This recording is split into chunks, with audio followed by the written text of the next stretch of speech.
Guys, চলো ভিডিওটা দেখে বাংলার দুষ্টু ছেলেদের করা ফানি কমেন্ট পড়বো। Let's go.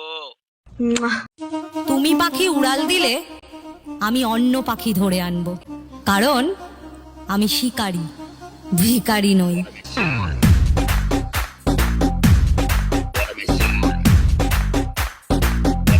এদি আসলে একটা মাল রে। तो चलिए शुरू करते हैं। একদম ঠিক, শিকারীর কখনো পাখির অভাব হয় না। রাইফেল দেখলে শরীর কাঁপা শুরু হবে, আবার শিকারী। পাখি শিকার করার মেশিন যে তোমার কাছে আছে।